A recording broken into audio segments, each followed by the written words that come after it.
السلام علیکم ویورز، ہمارے چینل پر خوش آمدید۔ میں کبھی بھی اس رات کو نہیں بھول سکتا جب اپنی محبت کو پانے کے لیے میں آخری حد تک چلا گیا تھا، مگر میرے حصے میں جو آیا اس کی حقیقت جان کر میرے رونگٹے کھڑے ہو گئے۔ اس رات جب وہ میرے ساتھ تھی اور مجھے ایسے لگ رہا تھا جیسے میرے آس پاس کوئی ایسا بھی ہے جو مجھے نظر نہیں آ رہا تھا، اور پھر میری روح کانپ اٹھی جب میں نے اپنی گاڑی کے سامنے ان سب کو کھڑے ہوئے دیکھا۔ میں اندھا دھند گاڑی چلانے لگ گیا اور پھر مجھے کچھ ہوش نہ رہا۔ میں آج بھی وہ سب یاد کرتا ہوں تو میری روح لرز جاتی ہے اور ایسا لگتا ہے جیسے وہ مجھے پکار رہی ہے۔ میرا نام زین ہے اور میرا تعلق ایسے گھرانے سے تھا جہاں ہر چیز پیسے سے خریدی جا سکتی تھی، کیونکہ میں نے اپنے بچپن سے جوان ہونے تک یہی سب دیکھا تھا۔ میرا باپ ایک رئیس آدمی تھا، اس کی کئی فیکٹریاں تھیں، اس وجہ سے میں منہ میں سونے کا چمچ لے کر پیدا ہوا۔ میرے بنگلے کے پورچ میں ایک وقت میں 4 گاڑیاں کھڑی ہوتی تھیں، ہر گاڑی کا ڈرائیور بھی الگ الگ تھا۔ میرے پاس میرا ATM کارڈ تھا، میں جب چاہتا اور جتنا چاہتا اتنا پیسہ ATM سے نکلوا لیتا اور پانی کی طرح بہا دیتا تھا۔ کوئی مجھے پوچھنے والا اور روکنے والا نہیں تھا، لیکن اس سب کے باوجود مجھے اپنے باپ سے ایک خاص چڑ تھی، اور اس کی وجہ میری دونوں مائیں تھیں۔ دراصل میری ماما سے جب پاپا نے شادی کی، ان کی پہلے سے ایک بیوی موجود تھی جس کے ساتھ ان کی شادی کو 5 سال ہو چکے تھے، مگر ان کے ہاں اولاد نہیں تھی، اور بڑی ماما خود میرے پاپا کی دوسری شادی کروانا چاہتی تھیں کیونکہ ان کو اولاد کی بہت حسرت تھی، اور وہ یہ بھی چاہتی تھیں کہ ان کے شوہر کی اتنی جائیداد کا کوئی تو وارث اس دنیا میں ہونا چاہیے۔ بڑی ماما میرے پاپا کی فرسٹ کزن تھی اور دونوں نے محبت کی شادی کی تھی، لیکن پھر جب اولاد نہ مل سکی تو میرے پاپا کی دوسری شادی بڑی ماما نے خود اپنی دوست سے کروا دی۔ دوسری شادی کے 2 سال بعد میں پیدا ہوا تھا، اور پھر میرے بعد میرا کوئی اور بہن بھائی اس دنیا میں نہیں آیا۔ میری پیدائش پر جتنی خوشی میری مما اور پاپا کو تھی، اس سے کہیں زیادہ خوشی میری بڑی مما کو تھی۔ انہوں نے مجھے میری سگی ماں سے زیادہ لاڈ اور پیار دیا۔ میں نے جب سے ہوش سنبھالا تھا اپنی دونوں ماؤں کو آپس میں کبھی لڑتے جھگڑتے نہیں دیکھا تھا، کیونکہ وہ دونوں ایک دوسرے کو سمجھتی بھی تھیں، اور دونوں کی کمزوری میں تھا۔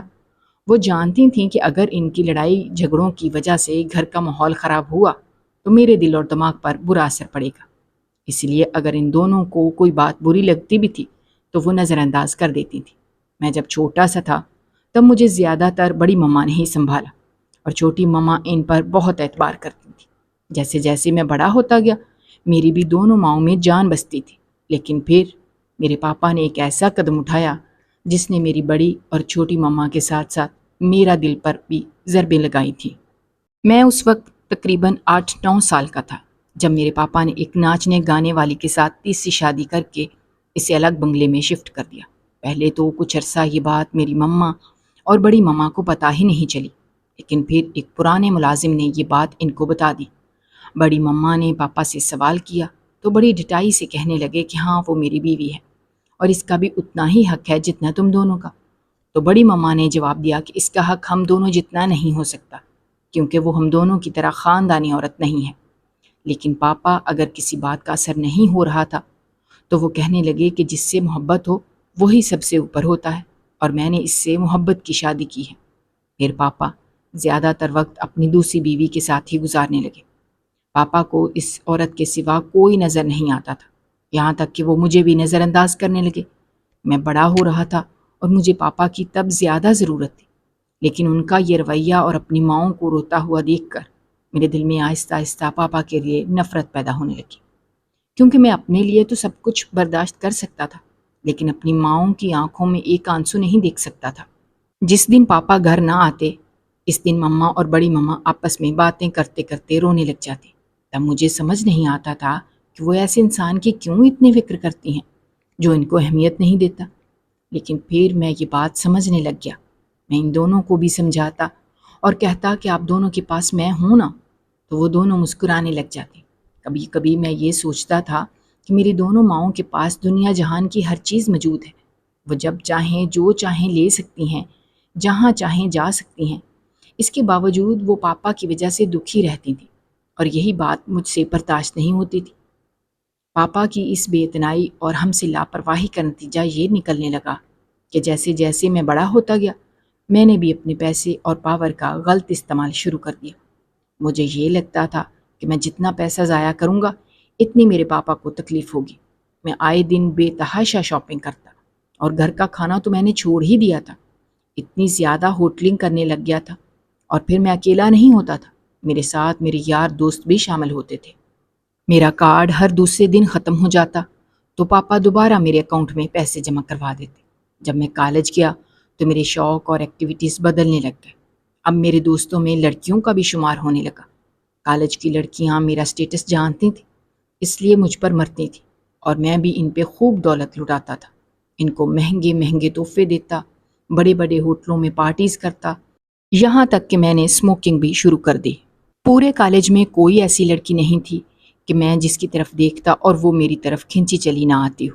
جب میں کالج سے گھر جاتا تو بڑی مما اور چھوٹی مما دونوں میرے آگے پیچھے پھرتی تھیں۔ وہ میری پسند کے کھانے بناتی، میں ان کا دل رکھنے کو تھوڑا سا کھا لیتا اور پھر پڑھائی کا بہانہ کر کے باہر نکل جاتا اور آدھی آدھی رات تک باہر پھرتا رہتا۔ پھر جب گھر واپس جاتا تو وہ دونوں سو چکی ہوتی تھیں۔ ایک دن میں اپنے کمرے میں لیٹا ہوا تھا، پتہ نہیں کیوں مجھے اس رات نیند نہیں آ رہی تھی۔ میں بہت بے چین تھا، جانے کب میری آنکھ لگ گئی، لیکن کچھ دیر بعد ہی میری آنکھ اچانک کھل گئی، کیونکہ مجھے ایسے محسوس ہوا جیسے میرے کمرے کے باہر کھڑکی سے کوئی اندر آنے کی کوشش کر رہا تھا۔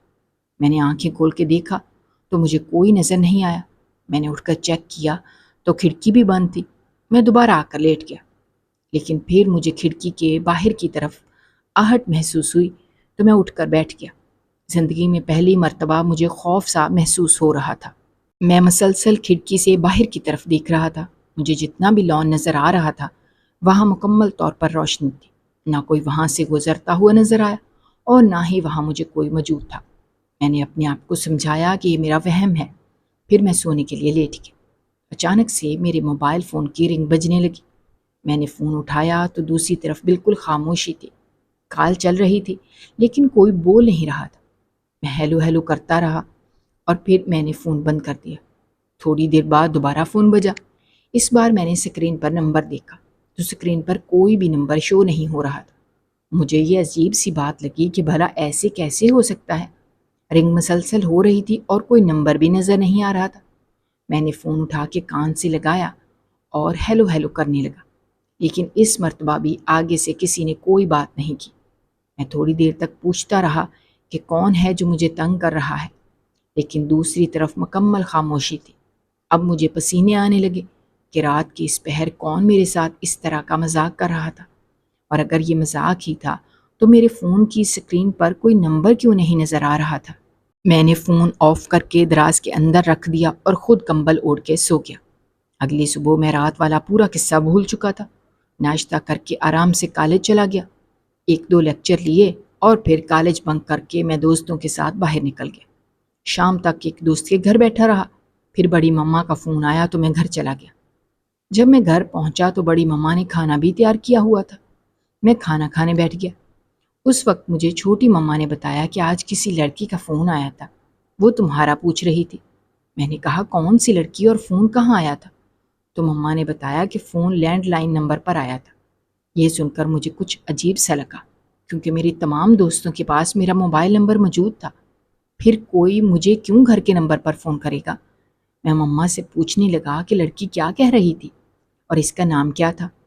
تو مما نے جواب دیا کہ نام تو اس نے بتایا ہی نہیں، البتہ وہ کہہ رہی تھی کہ بہت دن سے زین مجھے ملا نہیں ہے، اسے کہیے گا مجھ سے ملنے جلد ہی آئے۔ میں یہ سن کر حیران ہو گیا کہ بھلا ایسی میری کون سی دوست تھی جس سے میں ملا نہیں ہوں اور وہ میری ماں کو فون کر کے کہہ رہی تھی کہ میں اس سے ملنے جلدی چلا جاؤں۔ میں یہ سب سوچ رہا تھا، لیکن پھر میں نے اپنا دھیان ان باتوں کی طرف سے ہٹا کر بڑی مما اور چھوٹی مما سے باتیں کرنا شروع کر دی۔ کھانا کھانے کے بعد میں دوبارہ باہر چلا گیا۔ اس رات ہم ایک ہوٹل میں بیٹھے تھے، میرے ساتھ میری کچھ دوست بھی تھے کہ وہاں پر میں نے پاپا کو اس عورت کے ساتھ دیکھا۔ وہ بہت فیشنیبل تھی۔ اس سے پہلے میں نے اسے اس وقت دیکھا تھا جب میں اسکول میں پڑھتا تھا، اور اب 5-6 سال گزر جانے کے بعد اسے دیکھ رہا تھا۔ وہ بالکل ویسی کی ویسی جوان اور خوبصورت تھی، لیکن مجھے وہ زہر لگ رہی تھی۔ میرا جی چاہ رہا تھا کہ جا کر اس کا قتل کر دوں، مگر کسی پر کچھ ظاہر نہیں کرنا چاہتا تھا، اس لیے ضبط کر کے وہاں پر بیٹھا رہا۔ پھر جب میں واپس گھر گیا تو رات کے 3 بج رہے تھے۔ گھر میں بالکل خاموشی اور سناٹا پڑا تھا۔ میں جب گیٹ کے اندر داخل ہوا اور لان سے گزر کر اندر جا رہا تھا تو مجھے گزری ہوئی رات کا وہ منظر یاد آ گیا، جب مجھے بار بار لگ رہا تھا کہ کھڑکی سے باہر کوئی موجود ہے۔ تو میں کمرے میں جانے کے بجائے لان کے اس حصے میں چلا گیا جہاں پر میرے کمرے کی کھڑکی تھی۔ وہاں گیا تو مجھے حیرت کا ایک جھٹکا لگا۔ کھڑکی کے نیچے گھاس پر چاندی کی ایک پائل پڑی تھی۔ میں نے اسے اٹھا کر دیکھا تو اس میں لگے چھوٹے چھوٹے 3 گھنگرو بجنے لگے۔ میں گھبرا گیا۔ ہمارے بنگلے میں کس کی پائل ہو سکتی تھی؟ میری مما یا بڑی مما تو کبھی بھی پائل نہیں پہنتی تھی، اور گھر میں 2-3 ملازمہ جو کام کرتی تھیں وہ بھی نوجوان لڑکیاں نہیں تھیں کہ پائل پہن کر گھومیں گی۔ میں نے وہ پائل وہیں پھینک دی اور فٹافٹ میں کمرے میں چلا گیا۔ کمرے میں جا کر میں نے اس کھڑکی کا پردہ پوری طرح کھڑکی پر پھیلا دیا اور چینج کر کے سونے کے لیے لیٹ گیا۔ اس رات کوئی بھی فون یا آہٹ مجھے محسوس نہیں ہوئی۔ کچھ دن ایسے ہی گزر گئے تو میں یہ ساری باتیں بھول گیا۔ نہ مجھے فون کال یاد رہی اور نہ پائل۔ میں اپنی موج مستی میں مصروف ہو گیا۔ ایسے ہی 2-3 مہینے گزر گئے۔ ایک شام میں اپنے دوست کے گھر سے واپس آ رہا تھا۔ اتفاق سے میرے ساتھ کوئی بھی نہیں تھا، اور جس سڑک سے گزر رہا تھا وہاں آمد و رفت کا سلسلہ نہ ہونے کے برابر ہوتا تھا، اور میں اکثر وہاں سے آیا جایا کرتا تھا تاکہ ٹریفک کی وجہ سے مجھے الجھن نہ ہو۔ میں بڑے سکون سے کار چلا رہا تھا کہ اچانک مجھے ایک لڑکی نظر آئی جو ہاتھ کے اشارے سے میری کار روک رہی تھی۔ اس سڑک پر وہ اکیلی تھی۔ میں اسے دیکھ کر رک گیا۔ جب میں نے اسے دیکھا تو دیکھتا ہی رہ گیا۔ اتنی خوبصورت لڑکی میں نے ابھی تک اپنی زندگی میں نہیں دیکھی تھی۔ میں اسے دیکھنے میں محو تھا۔ تب وہ بولی کہ مجھے لفٹ دے دیں گے۔ میں نے فٹافٹ اسے بیٹھنے کے لیے اشارہ کیا تو وہ میرے ساتھ بیٹھنے کے بجائے کار میں بیٹھ گئی پیچھے۔ اس نے سفید رنگ کی چادر اوڑھی ہوئی تھی۔ اس کے باوجود اس کی سرخ و سفید رنگت بہت نمایاں ہو رہی تھی۔ میں مرر سے بار بار اسے دیکھ رہا تھا، لیکن وہ بالکل خاموش بیٹھی اپنے ہی خیالوں میں کھوئی ہوئی تھی۔ میں نے اس سے پوچھا کہ اس نے کہاں جانا ہے۔ اس نے مجھے ایک ایڈریس سمجھایا تو میں اسے وہاں لے گیا۔ یہ ایک پوش علاقے کا بنگلہ تھا جس کے سامنے اس نے مجھے رکنے کا کہا، اور میرا شکریہ ادا کرتی ہوئی کار سے اتر کر اندر چلی گئی۔ میں اسے دیکھتا ہی رہ گیا۔ اس کے جانے کے بعد میری کار میں سے اس کی خوشبو آ رہی تھی جو مجھے اپنی لپیٹ میں لے رہی تھی۔ میرا دل چاہا کہ وہ لڑکی مجھے دوبارہ ملے۔ میں نے اس کے بنگلے کا نمبر نوٹ کر لیا اور وہاں سے چلا گیا۔ دوسرے دن پھر سے میں اسی سڑک سے گزر رہا تھا اور آس پاس دیکھتا رہا، لیکن مجھے کوئی بھی نظر نہیں آیا۔ تیسرے دن بھی میں جان بوجھ کر اسی سڑک سے گزرا، لیکن وہ مجھے نہیں ملی تو میں اس کے بنگلے کے سامنے سے گزر کر اسے دیکھنے کی کوشش کرنے لگا، مگر وہ کہیں بھی نظر نہیں آئی۔ اب میرا یہ روز کا معمول بن گیا تھا۔ میں اس کے بنگلے کے سامنے سے گزرتا ہوں اور وہاں سے گزرتے ہوئے اپنی کار کو بالکل سلو کر لیتا، اس کے بنگلے کی طرف دیکھتا رہتا کہ شاید وہ بالکنی میں یا کسی کھڑکی میں کھڑی ہوئی نظر آ جائے، یا شاید کسی کام سے اپنے گھر سے باہر نکلے تو میں اسے دیکھ سکوں۔ مگر 1-1.5 ہفتہ گزر جانے کے باوجود وہ لڑکی دوبارہ مجھے کہیں بھی نہیں ملی۔ اب میں نے کوشش کرنی چھوڑ دی تھی، لیکن میرا دل و دماغ اسی میں لگا رہتا تھا۔ اور ایک دن اتفاق سے میں اسی سڑک سے گزر رہا تھا اور مجھے وہیں پر وہ کھڑی ملی جہاں پہلے دن ملی تھی۔ اس نے مجھے رکنے کا اشارہ کیا اور میں نے فوراً کار روک دی۔ وہ بنا کچھ کہے پیچھے کا دروازہ کھول کر کار میں بیٹھ گئی۔ اس دن اس نے سیاہ چادر اوڑھ رکھی تھی اور ایسے لگ رہا تھا جیسے 14ویں کا چاند بادلوں کی اوٹ سے نظر آ رہا ہو۔ میں نے اس سے اس دن پوچھا کہ وہ کیا کرتی ہے اور اتنے دن کہیں نظر نہیں آئی، تو کہنے لگی کہ وہ اپنی خالہ کے گھر گئی ہوئی تھی کیونکہ وہیں پر وہ کالج میں پڑھتی تھی۔ یہ اس کے ماں باپ کا گھر تھا اور یہاں بس ویکینڈ پر آیا کرتی تھی۔ میں نے اس کا نام پوچھا تو اس نے اپنا نام نور بتایا۔ مجھے اس کے نام پہ بالکل بھی حیرت نہیں ہوئی کیونکہ وہ سراپا نور ہی تھی۔ پھر میں نے اسے اس کے گھر کے سامنے ڈراپ کر دیا۔ جب وہ میری کار سے اترنے لگی تو میں نے پوچھا، آپ کہاں گئی تھی؟ کیونکہ اس سڑک پر تو کوئی بھی آتا جاتا نہیں ہے۔ تو وہ کہنے لگی کہ مجھے کچھ کام تھا اور واپسی پر میری کار خراب ہو گئی تو میں نے وہیں چھوڑ دی۔ اس کے بعد وہ فوراً اپنے گھر کے اندر چلی گئی۔ میں کچھ دیر وہاں رکا رہا اور پھر مسکرا کے وہاں سے نکل گیا۔ پھر میں نے اگلے ویکینڈ کا انتظار کرنے لگ گیا، اور جب ویکینڈ آیا تو وہ حسب معمول مجھے اسی سڑک پر ملی۔ میں اس کو پسند کرنے لگ گیا تھا اور اس دن میں نے اسے کافی پینے کی آفر کر دی، جسے اس نے ہنس کے قبول کر لیا۔ تو میں اسے ایک مہنگے ہوٹل میں لے گیا تاکہ اسے یہ اندازہ ہو کہ میرا بیک گراؤنڈ کیسا ہے۔ ہوٹل میں کافی پینے کے دوران ہم ادھر ادھر کی باتیں کرتے رہے اور میں نے اس سے اس کا موبائل نمبر مانگا تو کہنے لگی آج رات میں آپ کو خود فون کر دوں گی۔ میں نے کہا آپ کے پاس تو میرا نمبر نہیں ہے۔ تو وہ کہنے لگی کہ میں ڈھونڈ لوں گی۔ میں نے مسکرا کے اس کی طرف دیکھا کہ چلو ٹھیک ہے، دیکھتے ہیں کیا کرتی ہے۔ پھر اسے گھر ڈراپ کرنے کے بعد میں اپنے گھر چلا گیا۔ رات کا کھانا کھا کے میں جلدی کمرے میں چلا گیا اور مجھے بے صبری سے اس کی فون کال کا انتظار تھا۔ 12 بج چکے تھے لیکن ابھی تک اس کی کال نہیں آئی تھی۔ جب 12:05 ہوئے تو میرے فون کی بیل بجنے لگی۔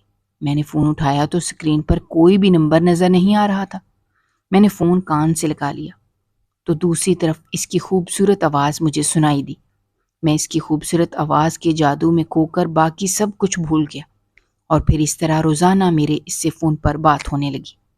جو بات کرتے ہوئے کچھ دن گزر گئے تو میں نے اس سے پوچھا کہ تم جب بھی کال کرتی ہو اسکرین پر تمہارا نمبر نظر نہیں آتا۔ تو وہ کہنے لگی کہ بس یہ ایک جادو ہے جو میرے پاس ہے۔ میں اس کی بات سن کے بہت ہنسا اور پھر میں نے اس بات پر بھی توجہ نہیں دی کہ وہ ایسا کیوں کہہ رہی تھی۔ میں اسے پسند کرنے لگ گیا تھا اور مجھے اس سے محبت ہو گئی تھی۔ میں آوارہ مزاج لڑکا تھا اور اب تک نہ جانے کتنی لڑکیوں سے دوستی کر چکا تھا، لیکن نور سب سے جدا تھی اور اس کے بعد میں نے باقی سب لڑکیوں سے بات کرنا بھی بند کر دی تھی کیونکہ میری محبت سچی تھی۔ میں نور کے عشق میں دن بدن ڈوبتا چلا جا رہا تھا، یہاں تک کہ ایک دن میں نے اسے پرپوز کر دیا تو وہ خاموش ہو گئی۔ کتنی ہی دیر وہ خاموش رہی، میں فون پر بے چین ہو گیا۔ میں نے اسے آواز دی تو وہ کہنے لگی کہ ذہن ہماری شادی ہونا بہت مشکل ہے۔ میں نے اسے پوچھا کہ ایسے کیوں کہہ رہی ہو؟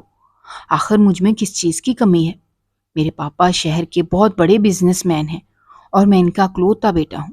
تو وہ کہنے لگی میں یہ سب جانتی ہوں لیکن میرے ماما پاپا کبھی بھی اس رشتے پر راضی نہیں ہوں گے کیونکہ انہوں نے بچپن میں ہی میرا رشتہ میرے ماموں کے گھر طے کر دیا تھا۔ یہ سن کر میں پریشان ہو گیا لیکن میں نے ہمت نہیں ہاری اور اس سے کہنے لگا کہ ایک مرتبہ تم مجھے اپنے ماما پاپا سے ملواؤ، مجھے یقین ہے مجھ سے ملنے کے بعد وہ تمہاری شادی مجھ سے کرنے کے لیے مان جائیں گے۔ لیکن نور نے اس بات سے انکار کر دیا اور کہنے لگی کہ یہ ممکن نہیں ہے اور پھر اس نے فون بند کر دیا۔ میں بہت بے چین ہو گیا۔ میں اسے دوبارہ فون کرتا رہا مگر اس نے فون نہیں اٹھایا اور میں ساری رات ایسے ہی جاگتا رہ گیا۔ صبح کو جب میں ناشتے کی میز پر گیا تو مما نے مجھے دیکھ کر پوچھا کیا بات ہے، تمہاری طبیعت ٹھیک نہیں لگ رہی۔ تو میں نے مما کو بتایا کہ ایک لڑکی ہے جس سے میں محبت کرتا ہوں اور اس سے شادی کرنا چاہتا ہوں، مگر وہ کہتی ہے کہ اس کے پیرنٹس مانیں گے نہیں۔ تو چھوٹی مما کہنے لگی اگر ایسی بات ہے تو اس کا خیال دل سے نکال دو کیونکہ ہم تمہارے لیے ایک بہت اچھی لڑکی دیکھ رہے ہیں، وہ ہم دونوں کو بہت پسند ہے۔ میں نے مما سے کہا کہ میں شادی تو صرف نور سے کروں گا، اس کے لیے مجھے کچھ بھی کرنا پڑے۔ بڑی مما نے اس وقت بالکل چپ تھی اور انہوں نے چھوٹی مما کو بھی خاموش رہنے کا اشارہ کر دیا اور پھر میں اس دن کالج جانے کے بجائے دوبارہ اپنے کمرے میں چلا گیا۔ میں نے نور کو بار بار فون کیا، آخر کار اس نے میرا فون اٹھا ہی لیا۔ میں نے اس سے کہا کہ میرے ساتھ ایسے مت کرو، اس طرح تو میں مر جاؤں گا۔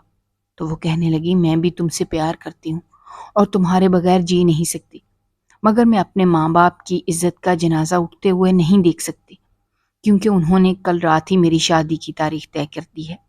یہ سن کر تو جیسے میرے اندر ایک طوفان سا آ گیا۔ میں نے اس سے کہا کہ ایسا نہیں ہو سکتا، تم صرف اور صرف میری ہو۔ تو وہ کہنے لگی اگر تم چاہتے ہو کہ میں صرف تمہاری ہی رہوں تو تمہیں ساری دنیا سے ٹکرانا پڑے گا۔ میں نے اس سے کہا کہ میں تمہارے لیے سب کچھ کر سکتا ہوں۔ تو وہ کہنے لگی کہ 2 ہفتے بعد میری شادی ہے، تو کیا تم مجھے شادی والے دن میرے گھر سے بھگا کر لے جا سکتے ہو؟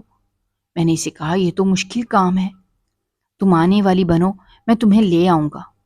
نور نے مجھ سے وعدہ کر کے فون بند کر دیا۔ دن گزر رہے تھے اور میری بے چینی بڑھتی جا رہی تھی اور پھر آخر نور کی شادی کا دن آ گیا۔ میں نے اس سے وعدہ کیا تھا کہ میں رات کو اسے لینے پہنچ جاؤں گا اور میں مقررہ وقت پر اس کے بنگلے والی سڑک کے کونے پر کھڑا ہو گیا۔ میں جان بوجھ کر اس رات بلیک کلر کی کار لے کر گیا تھا۔ وہاں پہنچ کر میں نے نور کو فون کیا تو اس نے میرا فون کاٹ دیا۔ پھر تھوڑی دیر بعد اس کا فون میرے پاس آیا۔ وہ کہنے لگی کہ میں 5 منٹ میں نکل کر آ رہی ہوں۔ میں کال بند کر کے کار میں بیٹھ کر اس کا انتظار کر رہا تھا۔ میں نے کار کی لائٹ بھی بند کر دی تھی۔ ابھی 1-2 منٹ بھی نہیں گزرے تھے کہ اچانک سے میری کار کے شیشے پر دستک ہوئی۔ میں نے سر اٹھا کے دیکھا تو نور دلہن بنی باہر کھڑی تھی۔ کچھ دیر تو میں اسے دیکھتا ہی رہ گیا۔ جب وہ بولی تو میں ہوش میں آیا۔ وہ کہہ رہی تھی کہ جلدی کرو، اس سے پہلے کہ یہاں کوئی آ جائے۔ وہ کار کا پچھلا دروازہ کھول کر وہاں بیٹھ گئی۔ دلہن کے روپ میں وہ اتنی حسین لگ رہی تھی کہ میرا جی چاہ رہا تھا میں ساری دنیا اس کے قدموں میں وار دوں۔ وہ پیچھے بیٹھی تھی۔ میں نے کار چلانی شروع کر دی۔ میں کار کو جان بوجھ کر اسی سڑک پر لے گیا جو رات کو بھی ویران رہتی تھی اور دن میں بھی، کیونکہ میں نہیں چاہتا تھا کوئی بھی ہمیں وہاں سے جاتے ہوئے دیکھے۔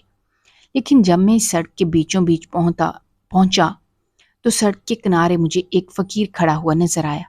وہ مجھے کار روکنے کا اشارہ کر رہا تھا۔ پتہ نہیں کیوں میرا پاؤں اچانک بریک پہ آ گیا اور میں نے کار روک دی۔ فقیر مجھے دعائیں دینے لگا کہ میری مدد کرو گے تو تمہیں من کی مراد پاؤ گے۔ جب اس نے مجھے یہ دعا دی تو میں خوش ہو گیا اور کار سے باہر نکل کر میں نے اپنا والٹ جیب سے نکالا اور اس میں سے ہزار کے جتنے نوٹ مجھے نظر آئے میں نے سارے نکال کر اس فقیر کے ہاتھ میں رکھ دیے۔ تو وہ مسکرا پڑا اور کہنے لگا کہ کہاں جا رہے ہو صاحب؟ میں نے کہا اپنی زندگی کو اپنے ساتھ لے جا رہا ہوں۔ تو کہنے لگا کون سی زندگی؟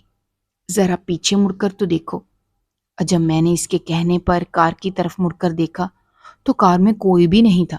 میں پریشان ہو گیا کہ اچانک سے نور کہاں چلی گئی، کیونکہ وہ تو کار سے نکلی بھی نہیں تھی اور سڑک پر بھی وہ مجھے کہیں نظر نہیں آ رہی تھی۔ میں جب واپس فقیر کی طرف مڑ کر دیکھا تو فقیر بھی وہاں موجود نہیں تھا۔ میں ایک دم سے گھبرا گیا اور فوراً کار میں بیٹھ کر کار سٹارٹ کی تو ایک میرے سامنے بہت سارے لوگ آ گئے جنہوں نے سفید رنگ کے کپڑے پہنے ہوئے تھے۔ وہ سب میری طرف بڑھ رہے تھے۔ میرے ماتھے پر پسینے کی بوندیں ٹپک رہی تھیں اور میں بدحواس ہو رہا تھا۔ میں نے فٹافٹ وہاں سے کار دوڑائی اور ان سب کو رونتا ہوا آگے بڑھ گیا۔ اچانک میری کار ایک طرف ٹکرا گئی اور اس کے بعد مجھے کچھ ہوش ہی نہیں رہا۔ جب مجھے ہوش آیا تو میں ایک ہاسپٹل میں تھا جہاں بڑی ماما اور چھوٹی ماما اور پاپا موجود تھے۔ وہ سب میرے لیے پریشان ہو رہے تھے۔ پاپا نے بتایا کہ کسی نے تمہارے موبائل سے ہی مجھے کال کر کے تمہارے ایکسیڈنٹ کا بتایا تھا، اس طرح ہم تمہیں یہاں لے کر آئے۔ پاپا مجھ سے پوچھنے لگے کہ تم اتنی رات کو اس سڑک پر کیا کر رہے تھے؟ میں نے کہا میں تو وہاں سے گزر رہا تھا، اچانک سے مجھے چکر آ گئے تو میرا ایکسیڈنٹ ہو گیا۔ پھر کچھ گھنٹے بعد ڈاکٹر نے مجھے ڈسچارج کر دیا تو میں ماما پاپا کے ساتھ گھر چلا گیا۔ ہم واپسی میں اسی کار میں بیٹھے تھے جس میں میرا ایکسیڈنٹ ہوا تھا، کیونکہ کار کو تو ذرا سا بھی نقصان نہیں پہنچا تھا۔ پاپا کار چلا رہے تھے اور بڑی ماما ان کے ساتھ بیٹھی تھی، جبکہ پیچھے میں اور چھوٹی ماما بیٹھے تھے۔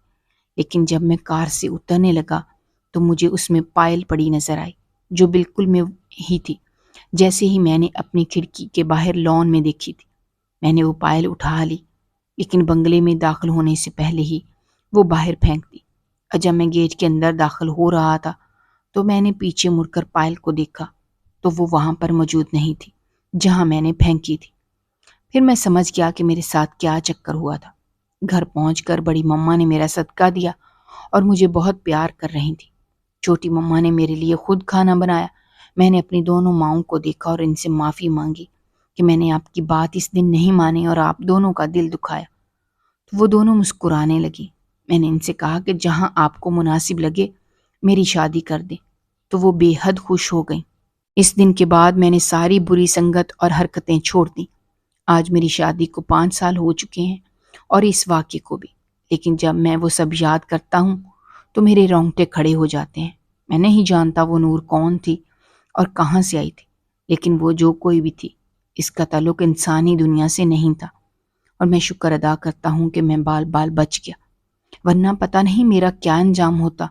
میں اپنی بیوی کے ساتھ بہت خوش ہوں اور اب کبھی بھی میرے فون پر وہ کال نہیں آئی اور نہ ہی مجھے کسی قسم کی کوئی آہٹ محسوس ہوتی ہے۔ ہاں، وہ سب میرے دماغ سے جاتا نہیں، لیکن میں اسے ایک ڈراؤنے خواب کی طرح سمجھتا ہوں، کیونکہ اس واقعے کے بعد میں نور کے اس بنگلے میں بھی گیا تھا۔ لیکن پتہ چلا کہ اس کا مالک تو ایک عرصے سے ملک سے باہر رہتا تھا اور وہ بنگلہ اکثر بند رہتا ہے۔ یہ سب کو 5 سال گزر چکے ہیں۔ میں امید کرتا ہوں کہ آہستہ آہستہ میں یہ سب کچھ بھول جاؤں گا۔